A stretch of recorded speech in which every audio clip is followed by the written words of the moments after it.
If anyone shows up now, they'll just be a little late. So the first question here, this is a continuation of the questions that we were working on. I want to say it was Thursday.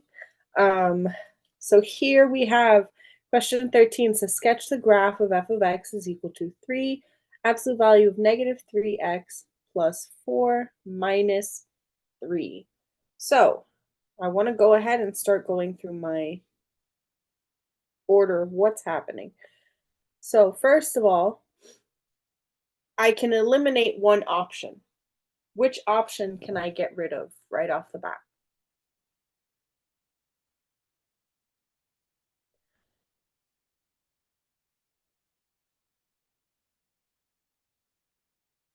B, Yes, why? because it's like as like a reflection and there's not like a negative, and also it's a absolute value, so it's gonna always gonna be positive. Right, so the absolute value always going to go like this. And B shows a reflection over the x-axis. Well, to have a reflection over the x-axis, I need to have a negative on the outside.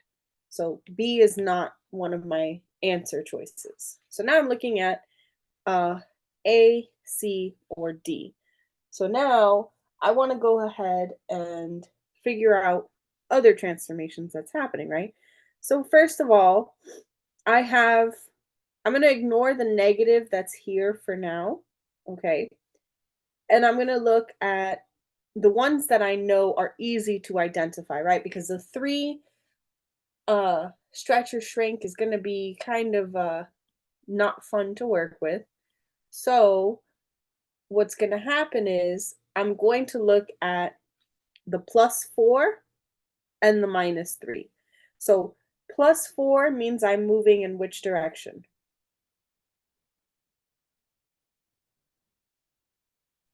To the left. To the left 4 units. So right now, the only thing that really looks like I'm moving to the left would be A, right? But now, however, I then have 3 units down. The 3 units down is going to put me somewhere around there. Oops. Somewhere around here, right? That eliminates option A, and it also eliminates option C because of that. Now, D, I want to explain why D is the correct answer. So the first thing is that we go ahead and we realize that my regular absolute value is going to be somewhere around here, right? Now, 4 units to the right, 4 units to the left puts me somewhere over here,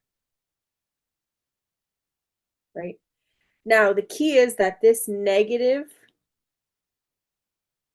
ends up flipping my graph over the y-axis, which is how my function ends up on this from -4 over to the positive sides.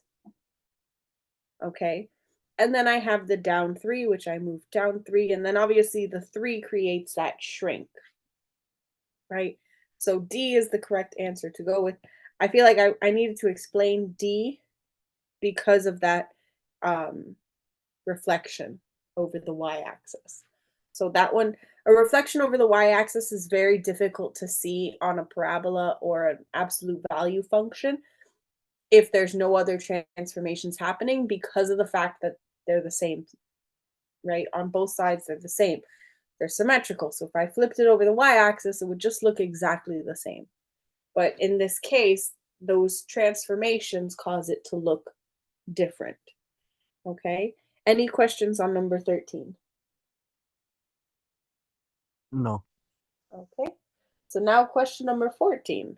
So solve the absolute value. So I'm going to let you guys try and solve that one on your own first and then see how it goes. So I'll give you just a couple minutes.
So what's my first step to do?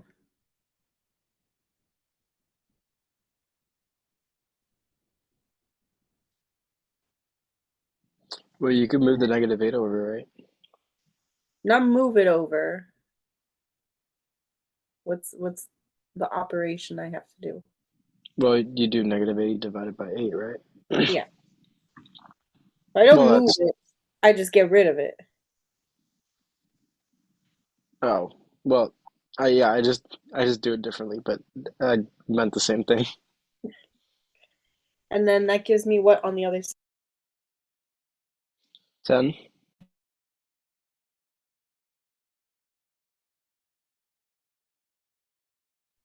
Right, a positive 10. So now what's the next thing? Then you gotta solve for both 1 minus 9x and 1 plus 9x, right? Exactly. So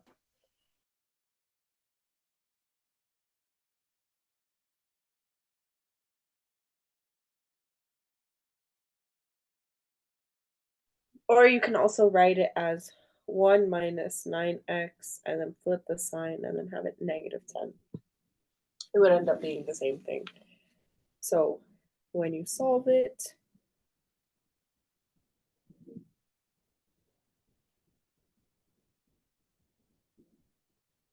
x is greater than negative 1.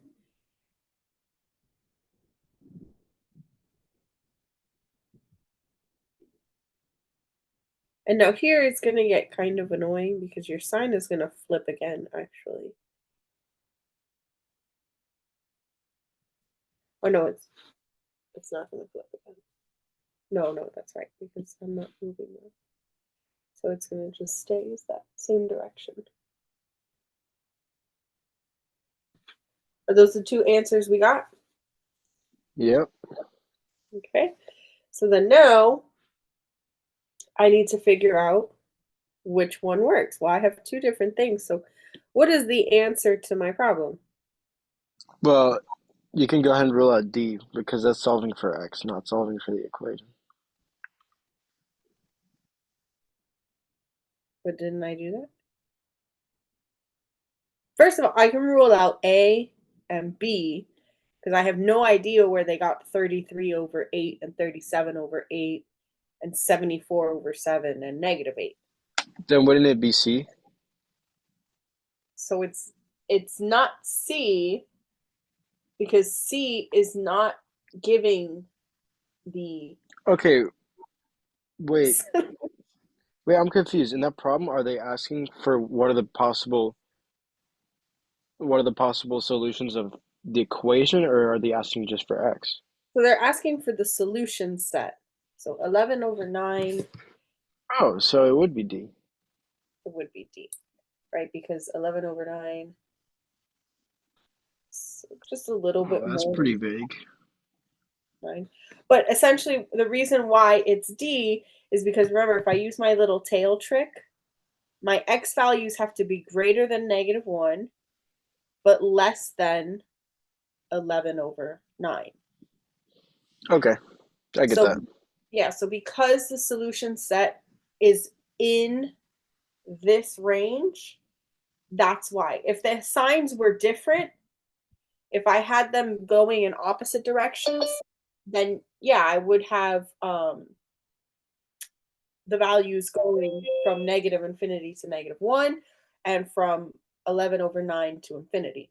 But because my data set, the values that work for this inequality are found in between, that's where my solutions lie. Now look at number 15, simplify completely. Alina, you came at such a good time. I'll give you a couple Uh, minutes to try. do you think he could zoom in a bit on that? Oh, yeah, I'll zoom in and give you a couple minutes to try and do it on your own.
Do you have any ideas on what to do here?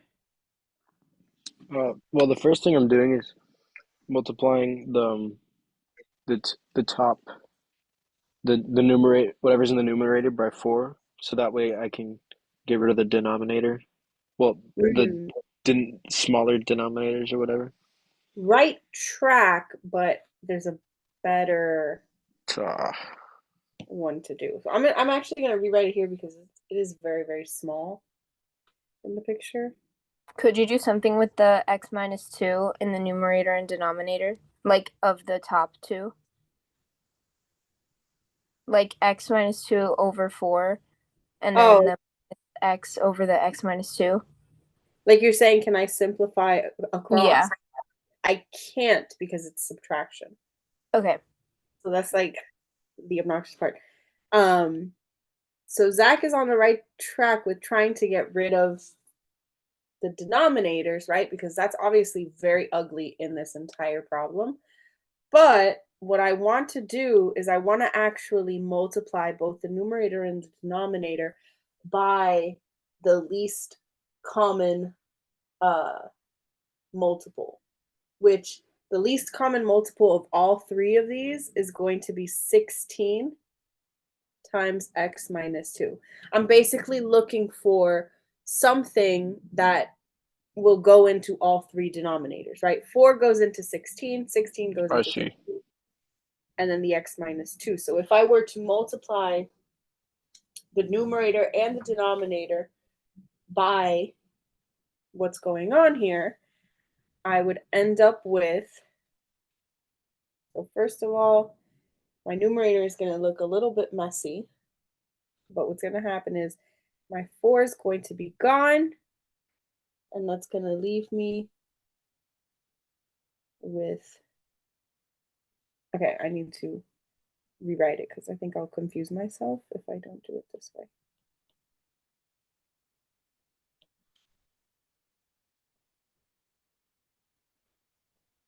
So I have to apply it to all of them or I'll get confused. So then that leaves me with 4, yeah. So then I'm left with, in this first section, 4x minus 2 squared minus 16x over x minus 2, x minus 2. Do we see why?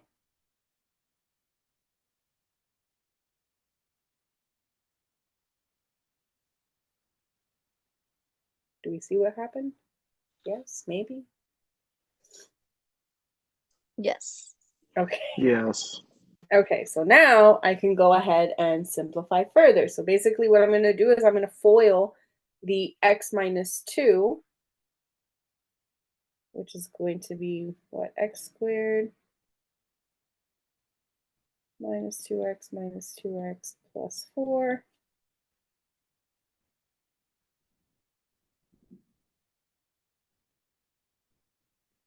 And then the denominator and that x minus 2 are the same thing. That's why I just went ahead and actually I just combined it there. But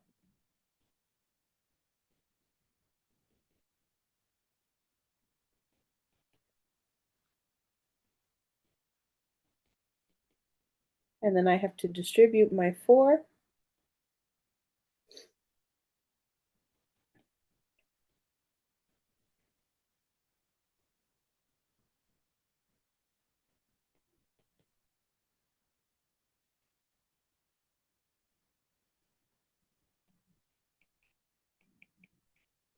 And then I combine my two 16x's for a final answer of 4x squared minus 32x plus 16 over x squared minus 4x plus 4. Does that make sense? Yeah. Yep. Meaning that my final answer is A.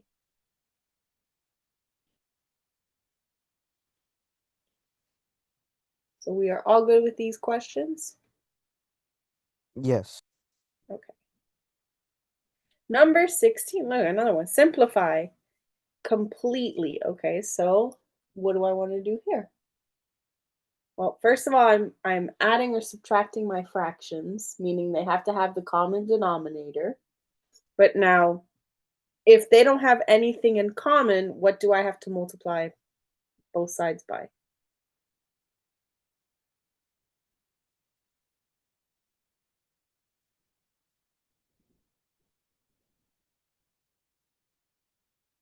Well, I mean, you have to find the common denominator. Right, but if I don't have anything in common, what do I have to do? Then you just have to multiply them by each other and put that as the denominator. Yeah, exactly. There's nothing I can really do, so I just have to say, okay, well, I'll multiply by r plus 6. And so, okay, let me rewrite this. It's going to be, and remember, what you do to the bottom, you do to the top. So you have 5r minus 2 times r plus 6. Oh no, it's just the r plus 6. I was trying to combine it all in one, but I'm not going to do that because I'm not going to cause confusion. And then this side is going to be by that 5r minus 2. So then that leaves me with 5r times 5r minus 2 over 5r minus 2 r plus 6 minus 3 r plus 6, and then 5r minus 2 r plus 6. So this is actually very, very stupid because their question, based on the answers they give you, there's no point to actually solving the numerator portion because there's only one option that shows this as the common denominator. But I'm going to ignore that, and I'm going to just show you what you would do. So you would distribute the 5r. So you would have 25r minus 10r, 25r squared. And then it would be minus 3r plus 18, right? All of this over 5r minus 2, r plus 6. So then I would distribute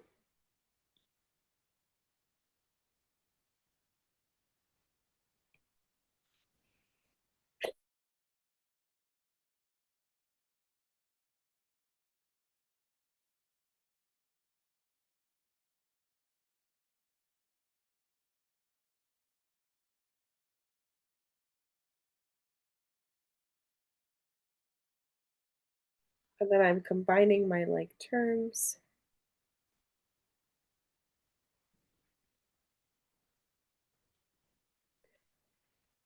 And that leaves me with answer C.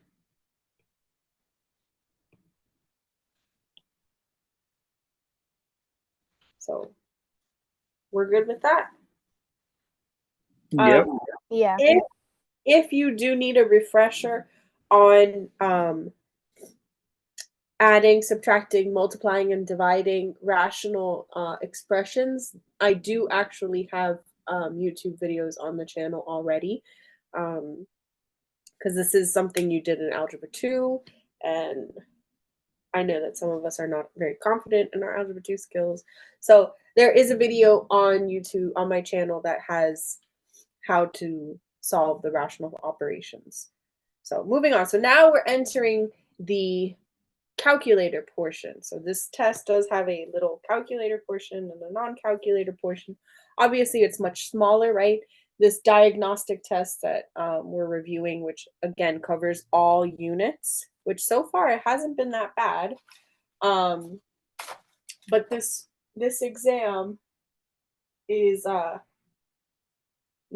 obviously much smaller. I believe it's like 30. I want to say there's 30 something questions in the no calculator section, and then there's only 12 multiple choice calculator questions. So it's very uneven, but I think it'll be fine. All right, so question number 17 says, Choose the domain and range that include the maximum y value and both intersects of the graph of the parabola y equals all of that.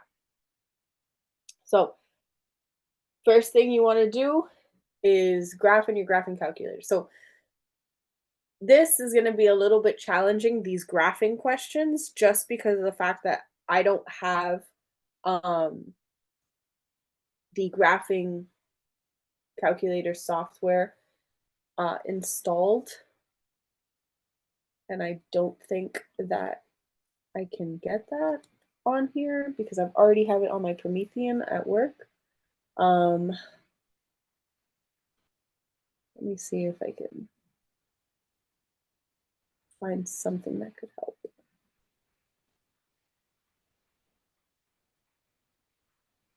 But for now, you should be able to do this, right? We know how to get this done, how to graph at least.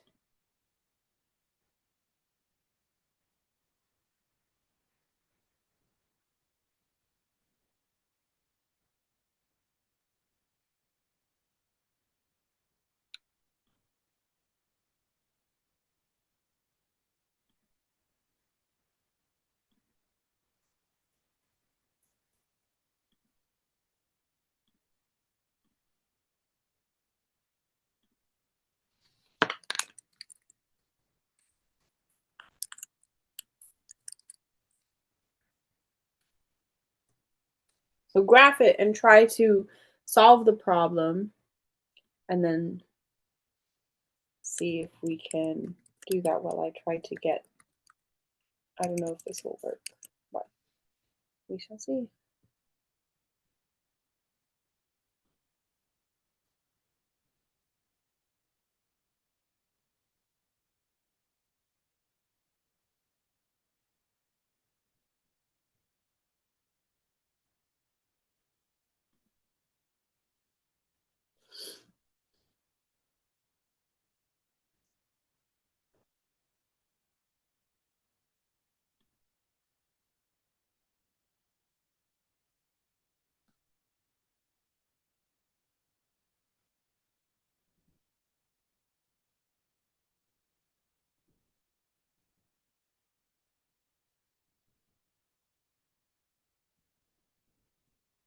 Do we already have an answer? Do we have an idea?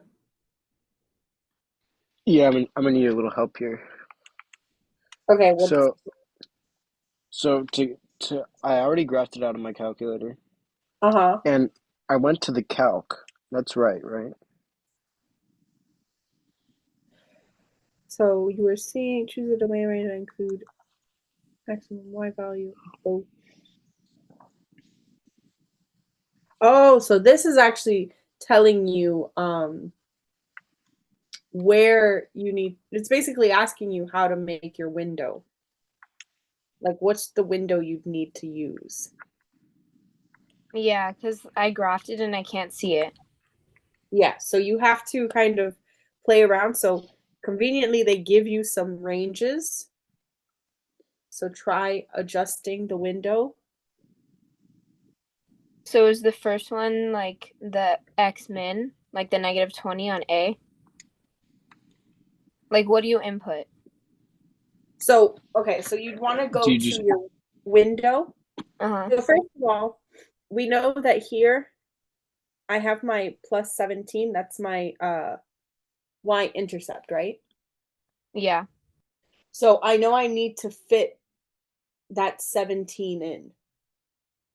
So meaning my y range has to have a little bit more than 17. So Okay, so you can eliminate D I can eliminate D and probably and C. C because C is right on that 17. Right. And remember, I always tell you guys it's better to have it a little bit more. So now Yeah. you're between A and B. Okay. So now, hold on, let me see.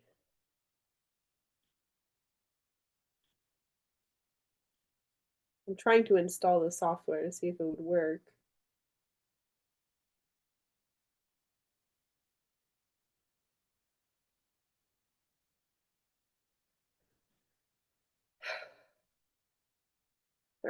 All right. I'm not gonna pay attention to it now. All right, so I need to include so then yeah, I'm looking for the range that's gonna fall in between that. Now I also can't, so if I adjust just so when you click the window button and you adjust your Y values, so you'd have a Y min.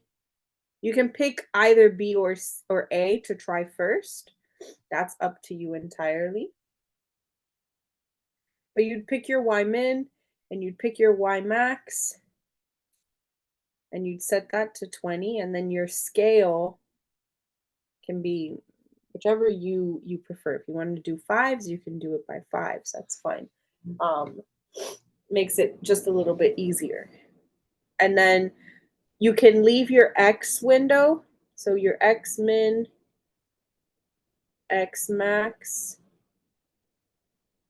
and Y scale or X scale. What I would do is I would have -10, 10, and 1. Right.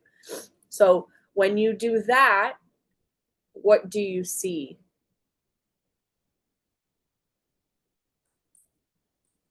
Do you see your X intercepts?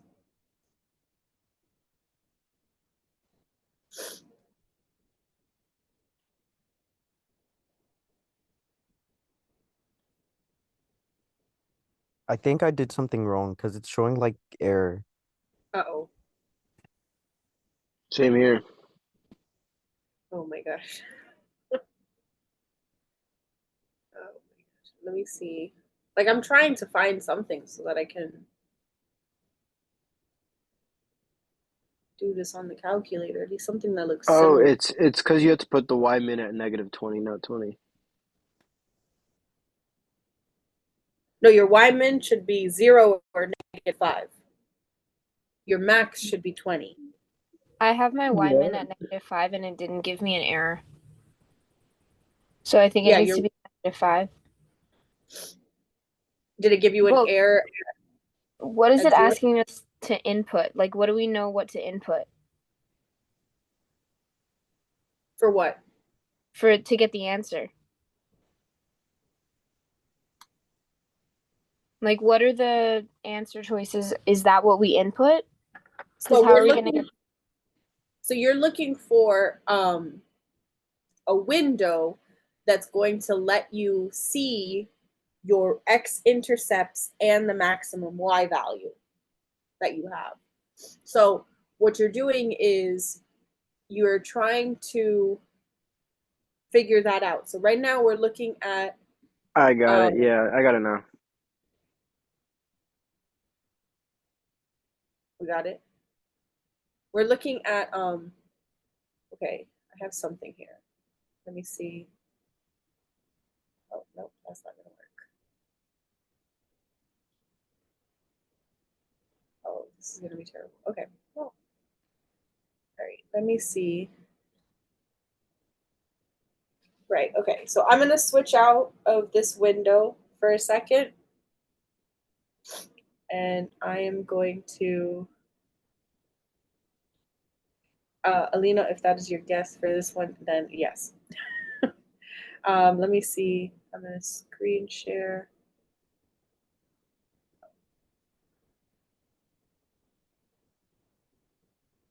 This one. Okay, so now you all see the little graphing calculator I have here. Yeah. Okay, so of course it cuts off.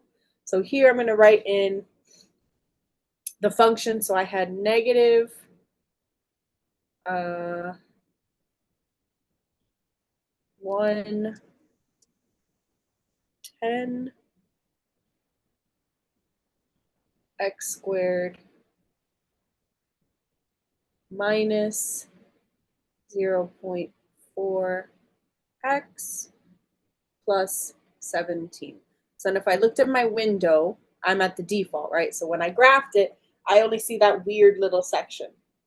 So now I'm going to adjust the window, and from my Y min, I'm going to put first the 0, maximum of 20, and a scale of 5, why not? And I'm going to graph it, and I see that. But I still don't see the x-intercepts, right? So now I need to adjust my values for the x. So I'm going to try matching with the 0. I'm going to go ahead and do -20, a max of 10, and a scale of 5 again. And I still can't see, I get cut off right there, meaning that I need to go ahead and go just a little bit more, which means it's going to be an x max of 15. Then my y min, so the option answer that has the 15 there has a -5 min, not an 8, a 5. Now I can see everything in the graph, right? So this question, I like this question because it's a very like testing of your knowledge of your calculator, right? So you have to adjust your window to see it. And that's what the question is asking. It's very wordy, but all it's basically saying is show us the window you need to see your x-intercepts and your maximum y value on your graph. So my final answer is B. B is the only one that allows me to see everything that I need for this function. Are we good with this? So if it was the actual test, can I just input the answers? Like in my calculator, I just inputted A and it wasn't right. So I inputted B and then it was. Can I just do that? Yeah, so you can do that. The other way you could do, I personally think that that would actually be the faster way to do it, because your other Yeah. option would be to calculate the x-intercepts, meaning you would have to set y equal to 0 and then solve for x. Okay. And there's like a fraction in there, and it's a pain, and there's decimals and all this nonsense. So you can do it without the calculator, but I feel like it is faster with it. And rather than brute forcing all 4 options, like how we eliminated C and D because of that easy y-intercept that I can tell right off the bat, that's a good way, because then you're only eliminating, you're down to 2 options. And that's a bit faster to just quickly put in the calculator, right? So we're good. I'm going to stop sharing this screen. I'm going to go back to the questions now.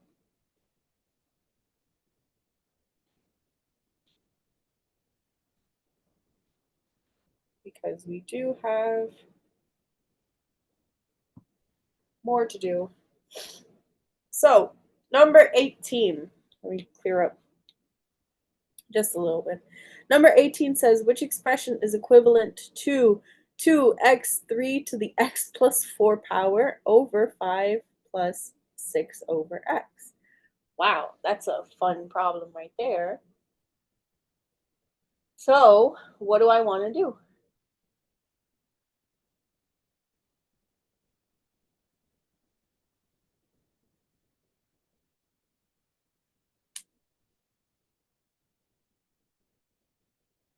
Well, first of all, let me look at my options that I'm given. So options A and D have the little slash, while options B and C only have plus signs. So I can eliminate 50% of my options here. Which are the 2 that I can eliminate?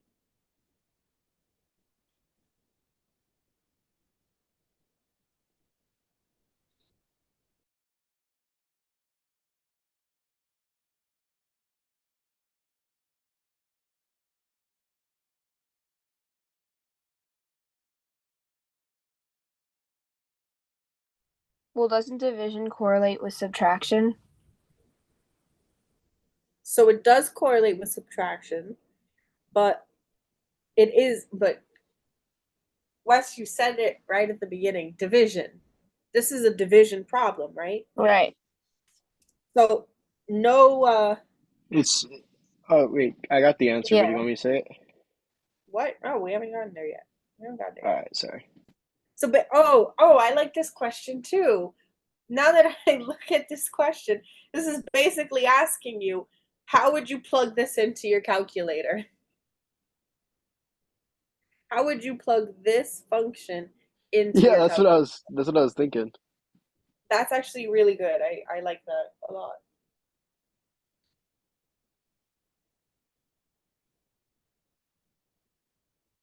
So what are we thinking? D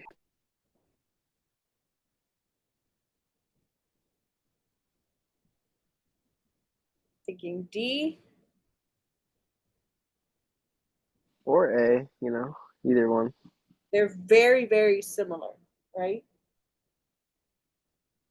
No, but it's actually D though. Like Yeah, D. I'm set. I'm certain. So Because if it's D, then everything in the parentheses is up in the exponent. A could be taken as the +4 being with the 2 plus 3. Exactly. yeah. Right. So it would be D. The answer, the book actually has the answer wrong, which is funny because it says in the explanation, it says it is crucial to put parentheses around the x plus 4. Thus, the answer is option A.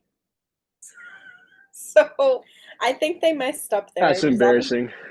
It's obviously D because it, as it says, it's crucial to put the parentheses around the x plus 4. Otherwise, you know, otherwise your calculator would read it as 3 to the x plus 4. It would Right. be, yeah, 3 to the x. I keep forgetting to switch out of the highlighter, but that's fine. You know what I'm doing.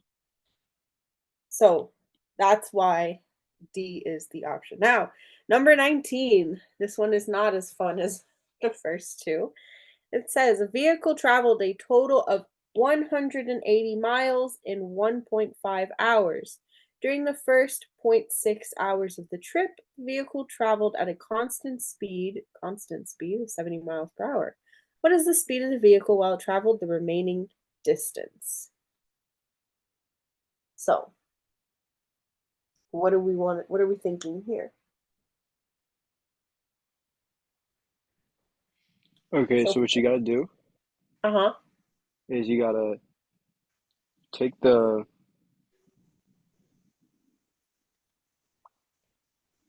okay. Wait, let me think. Well, you could Okay, subtract I'll 1.5. give you a hint. You could take 1.5, Well, subtract 0.6. I'll give you a hint. I'll give you a hint. You need to use a special little formula called D equals RT, meaning that distance. Well, I was getting there. Oh, is that what you were going to say there? Rate It was a and couple steps in the future. time. Okay, so now you can go ahead and figure that out.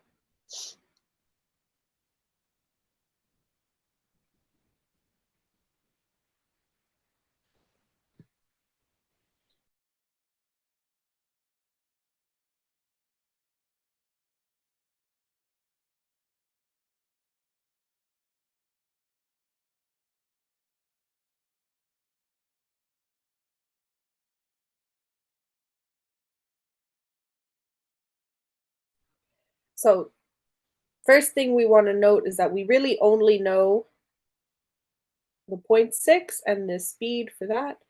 So, I can say that my distance is equal to my rate, which was 70, because it's 70 miles per hour, times 0.6, or 0.6, if you want to be that picky. And so when you multiply that, you get that the person traveled about 42 miles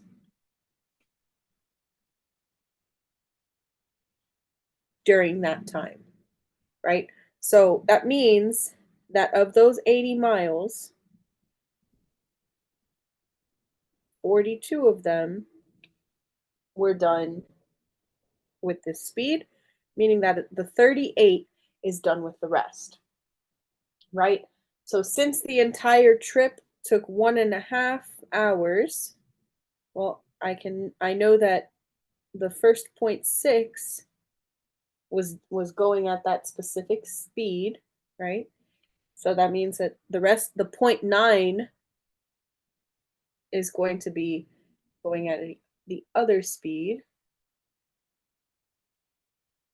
All right, got it. I'll text you. Okay. Alina, I'm looking at your. I'm going to try your way, Alina, after, and we'll see if it works.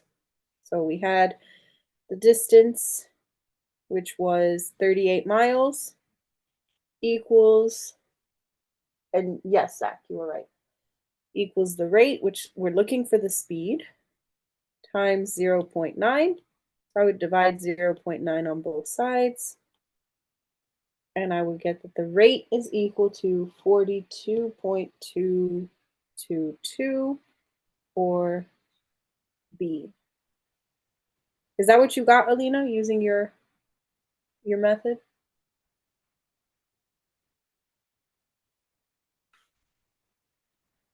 Okay.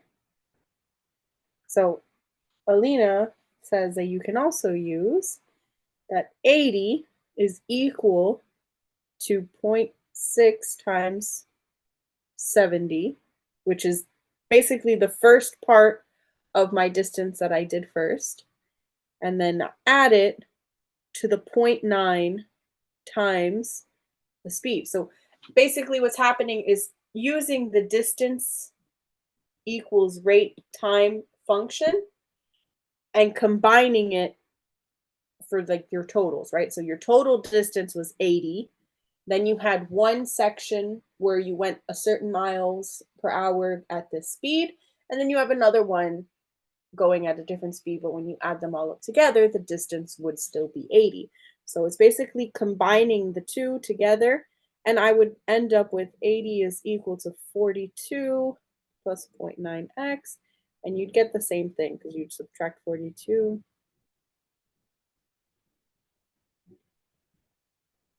So same idea, same answer, different way to solve it, right? There's always a different way to solve things. So whichever way works best for you. If you want to do it in the two parts, go ahead and do the two parts, or the all in one works as well. Any questions on number 19?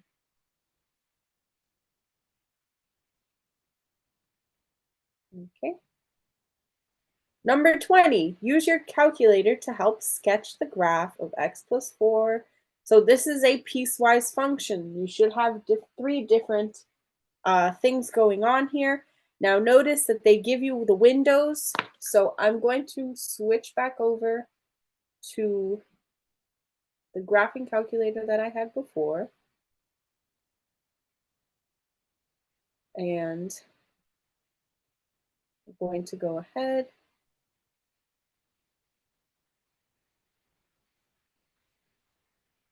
And I'm going to go to, oh, Y. Oops, I pressed the wrong thing. Y2, I'm going to clear this all out. And I'm going to go ahead and plug in my functions.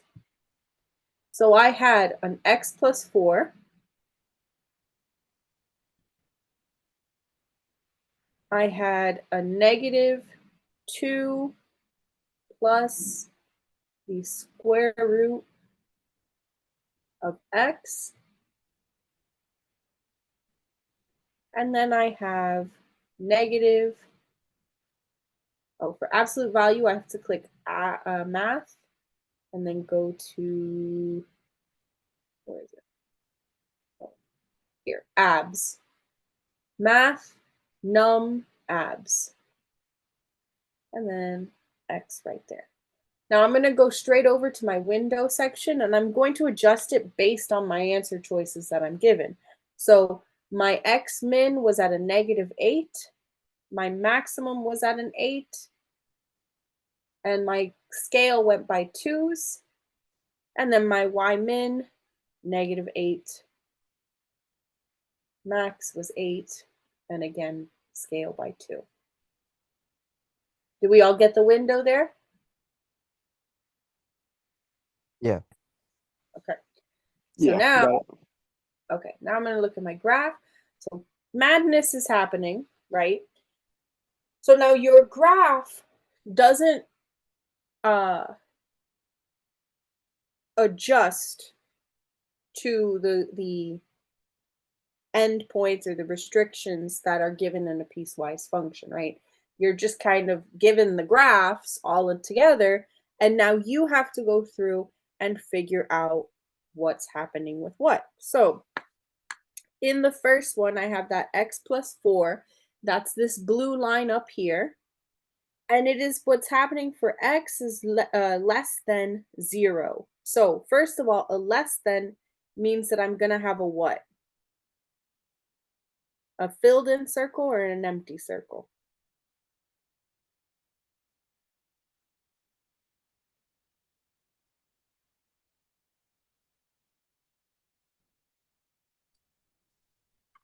Empty?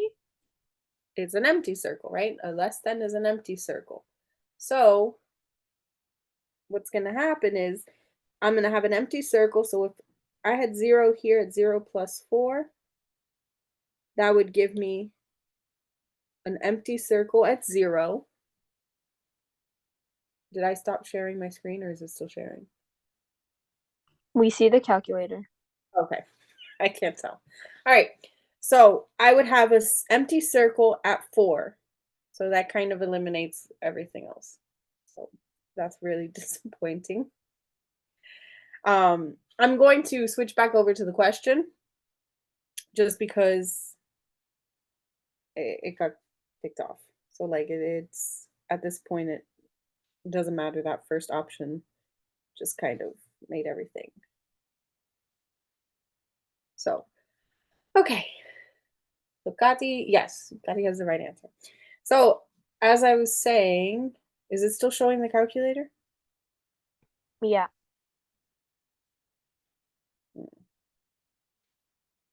Oh.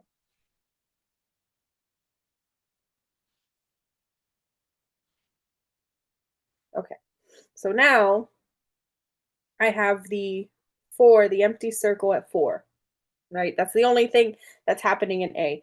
But I'm going to keep going with the other one. So now the second one, which was my graph that started at -2 and went like that, which is the red one. I think it was red. The red one went like that.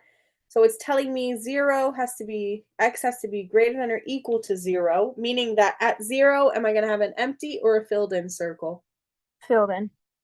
Filled in circle over here. And then at 4, do I have an empty or a filled in? Empty. Empty. So looking at my graphs, there is a filled in circle over here and an empty circle over here. And then my last one has a filled in circle at that 4. So A is the one that works. So you see, you would sketch the graph by using your graphing calculator just so you can see what they all look like. Because notice that on all of these points, right, all of the other 3 graphs, the graphs are so crazy looking, right? They don't look the same. So you would need to put it in your graphing calculator just so you can see, oh, okay, this one is what this one looks like. This is what this looks like. And you can it helps you eliminate options based on that as well. So with that, that is the end of our session today. I hope that Thank it you, was Miss helpful. Perdomo. You're welcome, guys. I will see you Thank you tomorrow. for Thank you. All of you who have your government test, I think it's just you, West, in here. Good luck. Good luck. You're going to be great. All that government knowledge. So I will see you guys tomorrow. Have a good rest of the day. Bye. Thank you.